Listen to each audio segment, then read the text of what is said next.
After getting the better of Baltimore in the first home series of 2022, the Oakland A's welcomed the Texas Rangers to the Coliseum, and whilst it didn't go quite as well as we would have hoped, it was far from a disaster either.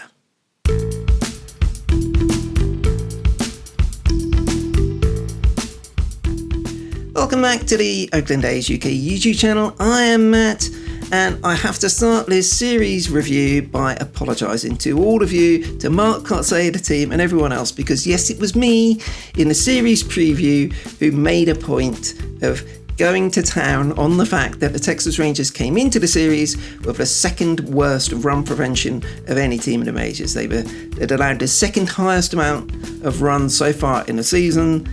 And I thought, here we go. They can't keep runs off the board. Well, I had to say it, didn't I? And what happened in the series? Well, we scored 5 runs across the 3 games. All my fault, of course.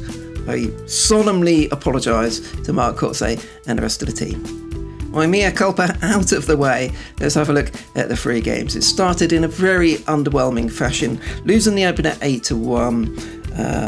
Adam Oller coughed up 5 runs in the second inning and again really struggled, unfortunately. The one thing I will say about Oller is that with the fact that we've got 2 off days this week and his part in the rotation, he will have a little rest now. He won't start again until Friday, so maybe that's precisely what he needs. He's had a tough start to the season in the first 3 starts, so now he can take a step back, watch all the footage, go back to the drawing board, reset, and hopefully come back with a positive attitude and perhaps a different approach to kick on his season and really start his season off. Irrespective, it didn't really matter because the A's only summoned up 2 hits across the piece again, probably my fault. It was an interesting game because we've seen lots of fight from this A's team so far this season, and this was the first game where we fell behind and at no point did it really feel like we gained any momentum. We might come back into it, so it was disappointing in that sense. But what we should mention is Sam Selman, the unheralded reliever. He was DFA'd, in fact, by the A's and nobody claimed him, so he went back to AAA. Looked like he did a really good job with Vegas. He stitched his 2-seamer and just got back to basics. And he came up, 2 2/3 innings, I think it was? Yes, 2 2/3 innings, no runs allowed, 5 strikeouts, 1 hit, 1 walk. Really, really solid job by Sam Selman. And although he was moved back down to AAA because he was a COVID replacement the following day, that's precisely what we want to see from players this season. You're going to get a chance to come up to the big leagues and show what you can do, and he grabbed it with both hands. So well done, Sam Selman, on that count. We also should give some credit to Apple TV. I know the whole thing about them having the Friday night games is a real issue, but in fairness to their announcing team, they did take the time and effort to really look into the situation that's going on in Oakland. They interviewed some of the Oakland 68s out there in the right field bleachers, so good on Apple and very well done to the Oakland 68s for the way they represented themselves and the Oakland A's. Game 2 wasn't much better for the A's, unfortunately, on Saturday, losing it 2-0. Frankie Montas was fantastic. 7 1/3 innings, did really well, but it all went to waste, unfortunately, because again, couldn't get anything going on offense. And of course, there was that 2-run top of the 8th with a very controversial call against Sean Murphy at the plate. If you haven't seen my video up there, I'll put a link.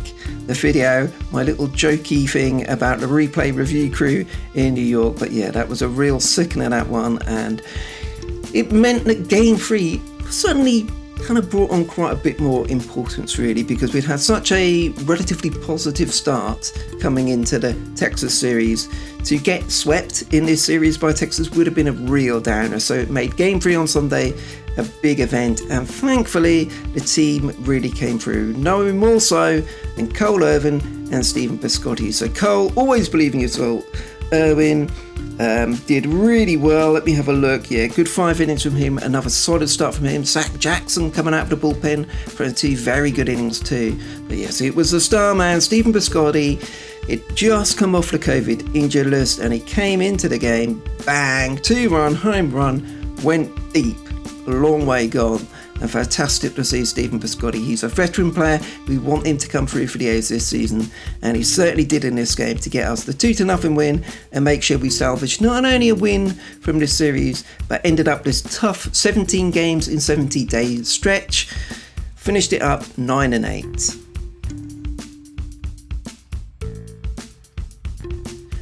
And for that very reason, I am going to go with Stephen Piscotty as my star of the series. He is the star man in right field, so I'm going for Stephen Piscotty. A little bit unfair perhaps on Cole and also on Frankie Montas, but when we really needed that offense, we were nowhere by that point. His 2-run home run made all the difference. And to be fair, looking at my sheet, there isn't really much else to go on with the offense, although Sean Murphy got another couple of hits, so that's great. But Piscotty, 2 for 7 with the home run. Stephen Piscotty, star of the series.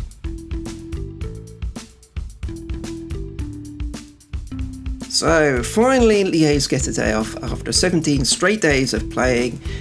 But no rest for the wicked, of course, because after Monday off, it's a 2-game series, the Bay Bridge series against the Giants. So we will be publishing a series preview for that on Tuesday. So don't forget to subscribe to the YouTube channel and hit the notification bell if you've not done so already. And we will look forward to that first installment of the Battle of Bay.